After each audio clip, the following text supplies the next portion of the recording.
মেসির পরিবর্তে এবার আর্জেন্টিনার হয়ে বিশ্বকাপ খেলতে পারেন মিরাজ আফ্রিদি। যেহেতু ধারণা করা যাচ্ছে আগামীর বিশ্বকাপে লিওনেল মেসি বয়স বাড়ার কারণে আর্জেন্টিনার হয়ে বিশ্বকাপ খেলতে পারবেন না, তাই তো মেসির অভাব পূরণ করার জন্য এখন থেকেই মিরাজ আফ্রিদি ফুটবল নিয়ে প্র্যাকটিস করা শুরু করে দিয়েছেন। কেননা আগামীর ২৬ বিশ্বকাপে লিওনেল মেসির পরিবর্তে আর্জেন্টিনার হয়ে খেলতে যাচ্ছেন মিরাজ আফ্রিদি। এদিকে বিশেষজ্ঞরা ধারণা করছেন লিওনেল মেসির বয়স বাড়ার পিছনেও নাকি এই মিরাজ আফ্রিদির অনেক বড় হাত রয়েছে। কেননা গত ৩৮ বছর যাবৎ যে মেসির বয়স ৩৯ হয়নি, হঠাৎ করে সেই লিওনেল মেসির বয়স ৩৮ থেকে ৩৯-এ চলে গেছে। এই মেসির বয়স হঠাৎ করে ৩৮ থেকে ৩৯ যাওয়ার পিছনে একমাত্র মিরাজ আফ্রিদিরই হাত রয়েছে। আর তাই তো সিস্টেমে মেসির বয়স বাড়িয়ে মেসিকে স্কোয়াড থেকে বের করে দিয়ে মিরাজ আফ্রিদি এখন থেকেই ফুটবল নিয়ে প্র্যাকটিস করা শুরু করে দিয়েছে। মিরাজ আফ্রিদির এই বিশ্বাসঘাতকতা নিয়ে বিস্তারিত দেখুন রিপোর্টার চীন থেকে চুদলিং পংয়ের রিপোর্টে। এবার আর্জেন্টিনার হয়ে বিশ্বকাপ খেলতে পারেন মিরাজ আফ্রিদি।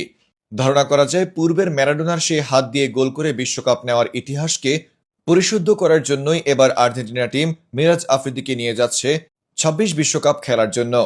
এছাড়া পাশাপাশি লিওনেল মেসিও নাকি আগামী ২৬ বিশ্বকাপে খেলবেন না, কেননা তার বয়স ৩৮ থেকে ৩৯ হয়ে যাবে এজন্য।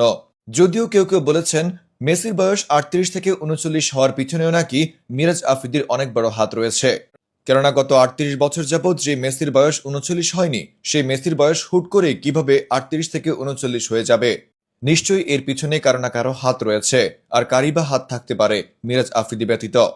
তাই তো মিরাজ আফ্রিদি এখন থেকেই আর্জেন্টিনার হয়ে আগামী ২৬ বিশ্বকাপ খেলার জন্য প্রস্তুতি নিচ্ছে। মাঠে নেমে বল নিয়ে এদিক সেদিক ছোটাছুটি করছে, কখনো বা বল ড্রপ দিয়ে মাথায় তুলছে।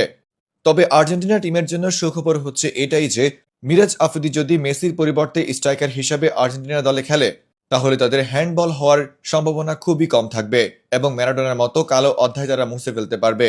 এর আগে সবাই বলেছিল ম্যারাডোনা নাকি বিশ্বকাপ নিয়েছে হাত দিয়ে গোল দিয়ে, আর তাই তো সেই ম্যারাডোনার কলঙ্কিত অধ্যায়কে মুছে দেওয়ার জন্যই মিরাজ আফ্রিদি আর্জেন্টিনার দলের হয়ে খেলবে এবং পা দিয়ে গোল দিয়ে টানা দ্বিতীয়বারের মতো বিশ্বকাপ নিয়ে আর্জেন্টিনার ইতিহাসের এক উজ্জ্বলতম নক্ষত্র হিসেবে বনে যাবেন। আগামী ২৬ বিশ্বকাপে আর্জেন্টিনার হয়ে মিরাজ আফ্রিদির এই খেলাকে আমরা স্বাগত জানাই এবং আর্জেন্টিনাকে চ্যাম্পিয়ন হওয়ার জন্য আমরা জানাই বামুস আর্জেন্টিনা। রিপোর্টার চায়না থেকে চুদলিং পং ফ্রম নিউজ ভাইয়া।